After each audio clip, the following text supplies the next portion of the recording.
Hello दोस्तों, welcome to my channel Mukesh classes में आपका तहे दिल से स्वागत है। हम लोग आज देखेंगे मुकेश क्लासेस में जो क्लासेस होगा कितने बजे से क्या मिलने वाला है, वीडियोज़ हो या फिर लाइव हो, वो चीज़ जानकारी हासिल करेंगे। मेरा क्लासेस मंडे से सैटरडे तक रहता है। इसमें संडे को एक दिन ऑफ रहेगा।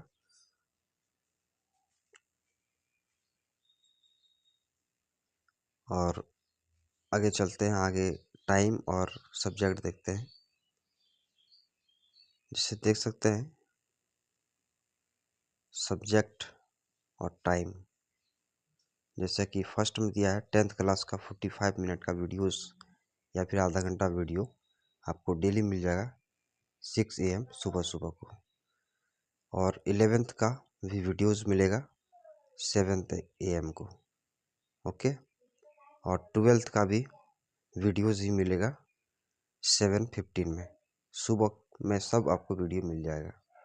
ठीक है दोस्त, आगे हम लोग अगर चीज़ देखते हैं, कोई भी कॉम्पिटिटिव एग्ज़ाम हो उसके लिए मैथ्स लाइव होगा 7:30 से 8:15 तक। ठीक है।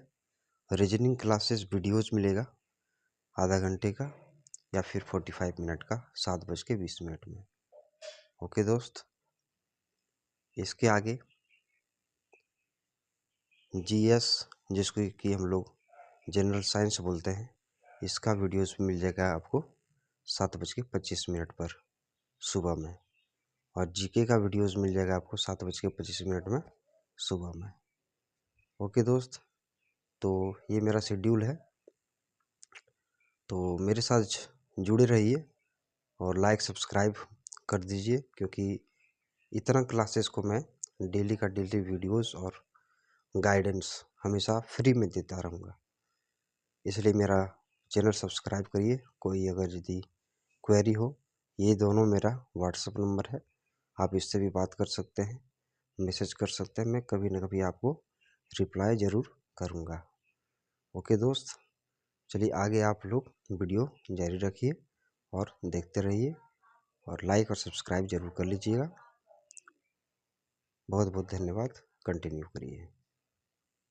नमस्कार दोस्तों, welcome to my channel Mukesh classes में आपका तहे दिल से स्वागत है।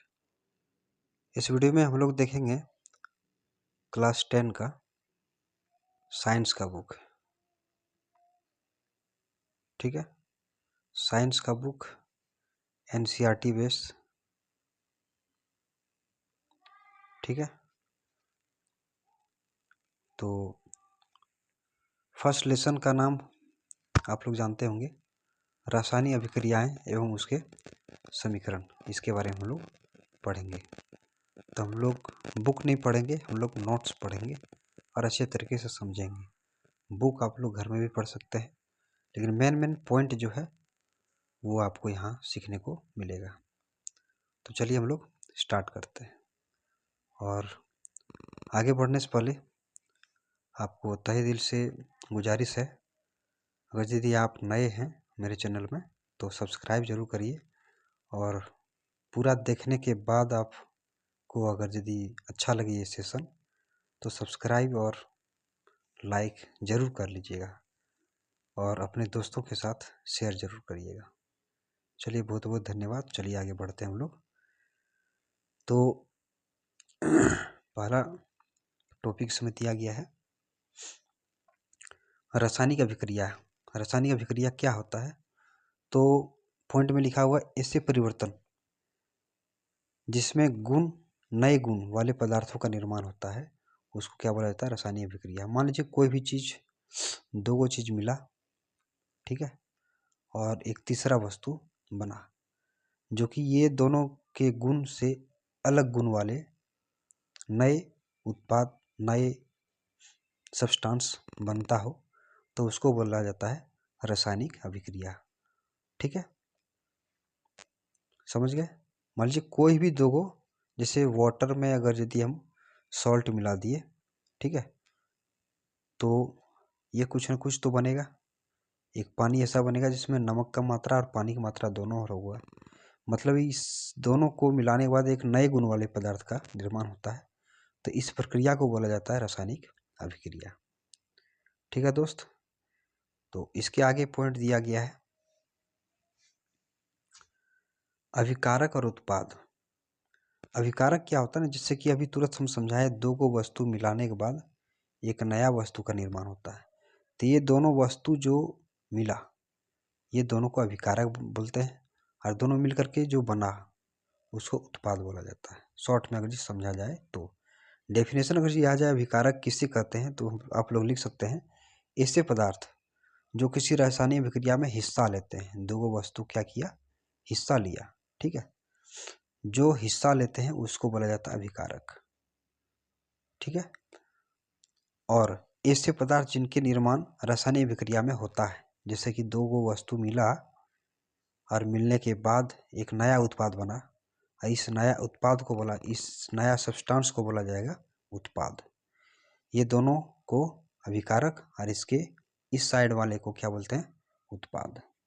ठीक है, तो रासायनिक अभिक्रिया, अभिकारक और उत्पाद, ये तीन चीज आपको माइंडसेट हो गया होगा। ठीक है दोस्त, चलिए हम लोग आगे की ओर बढ़ते हैं। जैसे कुछ एग्जाम्पल दिया गया, कुछ उदाहरण दिया गया है, जैसे कि भोजन का पचना।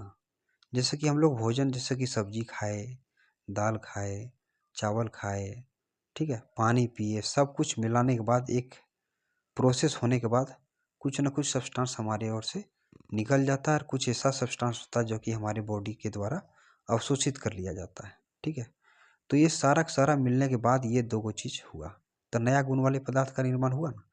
तो वही बोला गया है कि भोजन का पचना भी एक तरह से क्या है, रासायनिक अभिक्रिया है, अभिकारक और उत्पाद का एक अप्रूप है।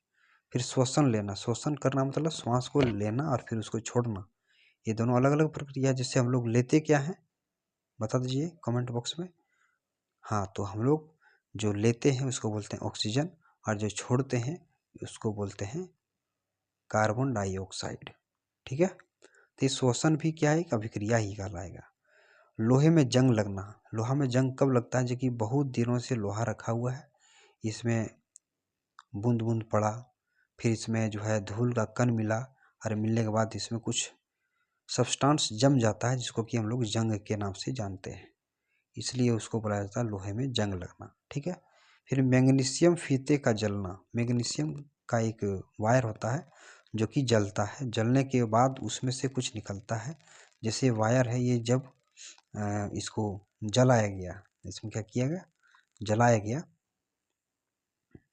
ठीक है, तो जब जलता है तो इससे एक तो इसका राख मिलेगा, ठीक है, और कुछ उष्मा मिलेगा, तो क्या हुआ, इसको जलने पर दो चीज़ तो कम से कम मिला, तो अलग अलग चीज़ बना।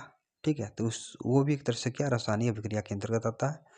फिर दही का बनना, मान लीजिए दूध है लिक्विड फॉर्म में, फिर उससे जो है परिवर्तित हो गया दही में, तो ये भी क्या है, एक तरह से परिवर्तित हुआ, कुछ इसमें चेंजेज हुआ, रासायनिक अभिक्रिया हुआ, जिसके कारण उससे कोई अलग सब्सटेंस बना। ठीक है, तो ये सब उदाहरण हो जाएगा रासायनिक अभिक्रिया का। ठीक है, चलिए हम लोग आगे देखते हैं रासायनिक अभिक्रिया के प्रक्षेपण क्या होता है, जिससे हम लोग को समझ में आए जी कि रासायनिक अभिक्रिया हुआ है। तो क्या क्या हो सकता है, अवस्था में परिवर्तन हो सकता है, मान लीजिए कोई ठोस है वो द्रव अवस्था में आ गया, ठीक है, कोई द्रव अवस्था में है वो ठोस अवस्था में आ गया, तो इससे हम लोग समझ सकते हैं जो कि रासायनिक अभिक्रिया हुई है। दूसरा है रंग में परिवर्तन, रंग में परिवर्तन, कलर में परिवर्तन जब हो जाए तो उससे भी समझ में आता है कि रासायनिक अभिक्रिया हुआ है।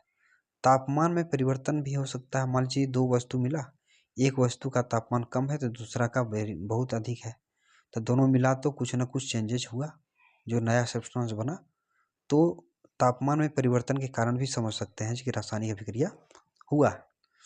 फिर है गैस का उत्सर्जन, जिससे हम लोग के शरीर से गैस निकलते रहता है, या तो वो रोवां के, जितना भी हमारे शरीर में रोवां है उतना हमारे बॉडी में छिद्र माना जाता था, जाना जाता है, और उस छिद्र के द्वारा, श्वास के द्वारा या फिर किसी भी के द्वारा श्वास का आदान प्रदान, गैस बाहर निकलना, ये सब चीज़ क्या हो गया, उत्सर्जन, ये भी रासायनिक अभिक्रिया के अंतर्गत होता है। ठीक, चलिए इसके आगे देखते हैं हम लोग। अब दिया गया है आपका रासायनिक परिवर्तन को प्रदर्शित करता है कौन कौन, जैसे कि कुछ एग्जाम्पल दिया गया है। जिंक और सल्फ्यूरिक अम्ल जब मिला तो जिंक सल्फेट और हाइड्रोजन बना। ठीक है, ये आपका लिखा हुआ है और इसका फॉर्मूला के तौर पर यहाँ दिया हुआ है, ये भी समझ लीजिए अब क्या है। तो देखिए जिंक Zn, देखिए इसको बड़ा कर देते हैं थोड़ा तो समझ में आएगा और अच्छे से, इसको यहाँ ले आते हैं तब अच्छा रहेगा। ठीक है दोस्त, चलिए जिंक में जब H2SO4 को बोलते हैं सल्फ्यूरिक अम्ल, ये दोनों जब मिक्स हुआ, मिलने के बाद दो चीज़ बना, जिंक सल्फेट ZnSO4 और ये क्या बाहर निकला, H2 हाइड्रोजन बाहर निकला। ठीक है, तो इससे क्या हुआ, ये दोनों मिलने के बाद न्यू सब्सटेंस बना, रासायनिक अभिक्रिया हुआ। ठीक है, इस साइड को बोला जाता है LHS जिसको कि लेफ्ट हैंड साइड बोलते हैं, और तीर के इस साइड के निशान को बोलते हैं RH जिसको बोलते हैं राइट हैंड साइड। ठीक है दोस्त, चलिए अब आगे इसको हम छोटा करके पढ़ते हैं। अब पढ़ते हैं हम लोग, जैसे कि रासायनिक अभिक्रिया समझ गए, अब रासायनिक समीकरण समझेंगे। अभी तक कोई दिक्कत आपको नहीं हुआ होगा हमारे सोच से, क्योंकि बहुत ही अच्छे तरीके से एक्सप्लेन किया गया है। ठीक है दोस्त, तो आगे बढ़ते हैं। आगे में आपका दिया गया है रासायनिक समीकरण। रासायनिक अभिक्रिया रासायनिक समीकरण द्वारा निरूपित की जाती है। रासायनिक अभिक्रिया में जैसे कि हम लोग लिखते हैं जल प्लस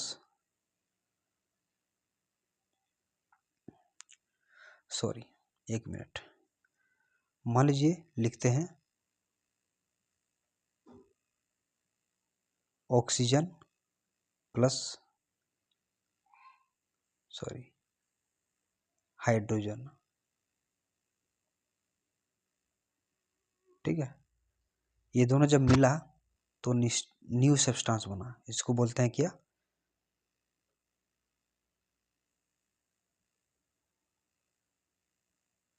हाइड्रोजन ऑक्साइड। ठीक है, क्या बना, हाइड्रोजन ऑक्साइड। तो इस अभिक्रिया को बोलते हैं रासायनिक अभिक्रिया।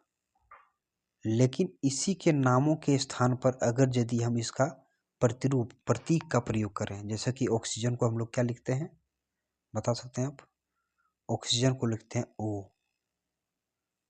O2। ठीक है, प्लस हाइड्रोजन को लिखते हैं H। ठीक है, ये दोनों जब मिलता है तो बनता है H2O, हाइड्रोजन ऑक्साइड। क्या बनता है, H2O। ठीक है, O2 प्लस H2 ये दोनों मिलता है तो बनता है आपका H2O, हाइड्रोजन ऑक्साइड। तो ये इसके नामों के स्थान पर उसका प्रतीक का प्रयोग किया गया, तो उसको बोला जाता है रासायनिक समीकरण। फिर से पढ़ते हैं इसको। रासायनिक अभिक्रिया रासायनिक समीकरण द्वारा निरूपित की जाती है। रासायनिक समीकरण में तत्वों के प्रतीक और अभिकारक उत्पादों के रासायनिक सूत्र उनकी भौतिक अवस्था के साथ लिखे जाते हैं। ठीक है, मतलब शब्दों के स्थान पर उसका प्रतीक का प्रयोग किया जाता है, उसको बोला जाता है रासायनिक समीकरण। ठीक है, जैसे कि और कुछ दिया गया है, बोला गया रासायनिक अभिक्रिया में आवश्यक परिस्थितियां जैसे ताप, दाब, उत्प्रेरक आदि की तीर के निशान के ऊपर और नीचे दर्शाया जाता है। मान लीजिए अगर यदि कोई दो सब्सटेंस मिल रहा है और यहाँ तीर का निशान है, कुछ नया सब्सटेंस बना, तो इसको किस में रिएक्शन किया गया, ताप दिया गया या फिर और कुछ किया गया, तो इसके नीचे ये कंडीशन लिखा जाता है, नीचे और ऊपर। ठीक है, वही चीज़ समझाया गया है। चलिए इसके आगे हम लोग बढ़ते हैं। इसके आगे लिखा गया है रासायनिक अभिक्रिया का संतुलित करना। संतुलित करना मतलब बराबर करना। मान लीजिए एक घर में दो भाई रहता है। ठीक है, दोनों भाई मिल करके कुछ काम किया और एक फैक्ट्री बनाया। ठीक है, तो ये होना चाहिए ना जितना ये दोनों का कमाई है वो टोटल ये है। मान लीजिए ये 2 रुपया कमाया मिलके, ये भी 3 रुपया का, तो 2 और 3 मिलकर के कितना हुआ 5। ये टोटल कितना होना चाहिए 5। मतलब ये दोनों मिला के इसके बराबर होना चाहिए। उसी को बोला जाता है रासायनिक अभिक्रिया समीकरण को संतुलित करना, मतलब बराबर करना। ठीक है, तो उसी के बारे में इसमें दिया गया है। तो बोला गया है रासायनिक अभिक्रिया को संतुलित करना। द्रव्यमान संरक्षण का नियम कहता है कि किसी भी रासायनिक अभिक्रिया में द्रव्यमान का न तो निर्माण होता है और न ही विनाश होता है। मतलब द्रव्यमान का हम लोग निर्माण भी नहीं कर सकते हैं और विनाश भी नहीं कर सकते हैं। ये फॉर्मूला है। ये कौन सा संरक्षण नियम है? द्रव्यमान का संरक्षण का नियम। ध्यान रखिएगा, ये क्वेश्चन आता है 1 नंबरिया में। ठीक है, रासायनिक अभिक्रिया के पहले जिसको कि अभिकारक बोला जाता है और इसके पश्चात जिसको कि हम लोग उत्पाद बोलते हैं। प्रत्येक तत्व के परमाणुओं की संख्या समान होनी चाहिए। मान लीजिए कि अभी तुरंत समझाए थे, ये दोनों जो भाग लेता है उसको बोलते हैं अभिकारक और इधर जो बनता है उसको बोलते हैं उत्पाद। ठीक है, अब यहाँ एक चीज दिया गया है, तो ये दोनों का जो परमाणु की संख्या होता है, परमाणुओं की संख्या और इसका परमाणु की संख्या दोनों और जो है समान होना चाहिए। मान लीजिए यहाँ 2 है और यहाँ 1 है, तो दोनों मिला के 3 है, तो इधर भी 3 टोटल होना चाहिए। तो उसको बोलते हैं क्या? रासायनिक समीकरण को संतुलित करना। ठीक है दोस्त, आगे कुछ इसमें सॉल्व करके भी दिखाया गया है। जैसे कि कोई भी अभिक्रिया है, कोई भी समीकरण है, उसको संतुलित कैसे किया जाता है, जैसे कि हम इसको समझाने की कोशिश थोड़ा करते हैं। और ये लास्ट टॉपिक है इस वीडियो का, देखते हैं क्या है। जैसे कि इसमें दिया है Fe + H2O equal to FeO3 + H2, ये दिया हुआ है। तो इसमें परमाणु की संख्या कैसे गिनते हैं? तो Fe इसमें कितना है? 1 है। H2 कितना है? 2 है। और ऑक्सीजन क्या गो है? 1 है। यहाँ देखेंगे Fe कितना है? 2 है। ऑक्सीजन 3 है। यहाँ H2 कितना है? 2 है। हाइड्रोजन 2 है। ठीक है दोस्त, अब इसको अगर यदि हम लोग सॉल्व करते हैं, ठीक है, इसके बीच में कुछ चिन्ह नहीं है, 3 2 हो जाएगा। 3 दूना 6 और इधर 2 प्लस में है, यानी 8 हुआ इधर टोटल। और इधर अगर जी करते हैं 2 1 2 और 1 3, 3 ही हो रहा है। तो इधर 3 हुआ, इधर 8 हुआ, तो ये क्या है? बराबर नहीं है। तो इसको संतुलित किया जाएगा। क्या किया जाएगा? संतुलित। ठीक है दोस्त, करते हैं।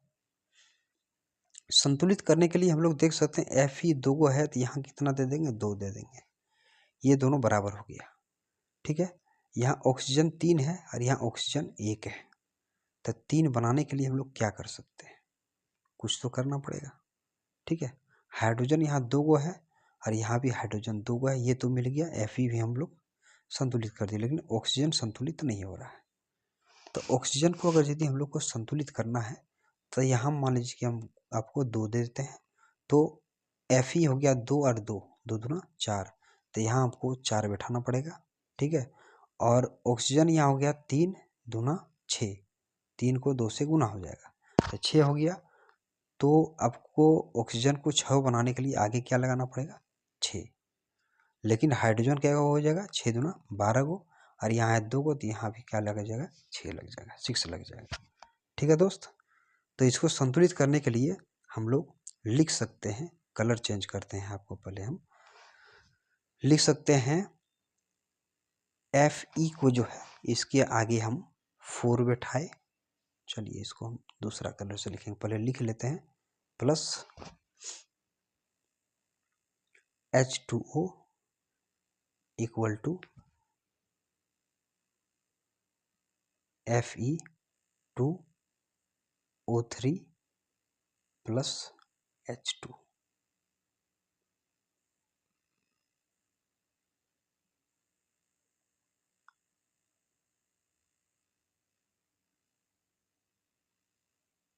ठीक है दोस्त, H2। अब इसको संतुलित जब किए हम लोग, तो Fe के आगे हम लोग क्या लगाए? 4। 1 मिनट, एक ही क्वेश्चन से आपको समझ में आ जाएगा। यहाँ 4 लगाए, यहाँ आपका 6 लगाए थे, ठीक है। जब यहाँ 4 यहाँ क्या लगाए थे 2 लगाए थे, और जैसे कि अब देखिए Fe कितना हो गया 4 गो, Fe हो गया 4 गो, ऑक्सीजन 3 दूना 6 हो गया, तो यहाँ से ऑक्सीजन भी 6 गो हो गया। ठीक है। और हाइड्रोजन 6 दूना 12 हो गया, और यहाँ 2 गो है तो यहाँ क्या लगा देंगे 6 लगा देंगे। तो ये आपका पूरा संतुलित हो गया। क्या हो गया संतुलित हो गया। ठीक है। यानी कि यहाँ हम लोग 4 बैठाएंगे, इसके आगे 6 बैठाएंगे, और इसके आगे 2 बैठाएंगे, और यहाँ भी 6 बैठाएंगे, तो ये संतुलित हो जाएगा, बराबर हो जाएगा। कैसे वो भी आपको दिखाते हैं, आपको मैनेज करके दिखाते हैं। देखिए यहाँ पे अब देखिए Fe हो गया 4 प्लस, यहाँ है 6 दूना 12 और 6 कितना होता है 12 और 6 18 इक्वल टू, यहाँ है आपका 2 दूना 4 और 3 दूना 6, 6 4 10, यहाँ 6 दूना 12। ठीक है। ये दोनों को जब ऐड करते हैं तब आपका कितना होता है, चलिए आगे देखते हैं फिर बताते हैं आपको। जैसे कि यहाँ आपका समझाया गया है बोला चार्ट में, और एग्जैक्ट में थोड़ा सा हमसे मिस्टेक जरूर हुआ था। यहाँ जो आ रहा है यहाँ 3 बैठ रहा है, यहाँ 4, यहाँ कुछ भी नहीं, यहाँ 4। इसी से अगर जी हम लोग कंपेयर करते हैं तो यहाँ आप लोग समझ सकते हैं। देखते हैं क्या दिया है, समझा देते हैं। यहाँ 3 है, यहाँ 4 बैठा है, तो 4 2 जा 8 और 4 है ऑक्सीजन। ठीक है। इधर से देखेंगे Fe3 मतलब Fe3 है और ऑक्सीजन 4 है, फिर यहाँ हाइड्रोजन 4 दूना 8 है। इधर से मिलाते हैं 8 4 12 और 3 कितना होता है 15, यहाँ 8 4 12 और 3 15, दोनों साइड क्या आया 15 आया, मतलब ये दोनों क्या हुआ बराबर हुआ। तो इसको बोलते हैं संतुलित रासायनिक समीकरण। इसको क्या बोला जाता है संतुलित रासायनिक समीकरण। सॉरी ऊपर के लिए जो कि थोड़ा बहुत मिस्टेक हुआ हमसे। चलिए ये लास्ट टॉपिक था आपके लिए, और इसके बाद हम लोग अगला वीडियो में देखेंगे। बहुत बहुत धन्यवाद आपको मेरे साथ इतना टाइम स्पेंड करने के लिए, और आपसे तहे दिल से आपको गुजारिश है कि सब्सक्राइब ज़रूर कर दीजिएगा और लाइक और शेयर ज़रूर कर दीजिएगा। चलिए बहुत बहुत धन्यवाद। गुड नाइट, क्योंकि ये मैं वीडियो रात में शूट कर रहा हूँ। बहुत बहुत धन्यवाद।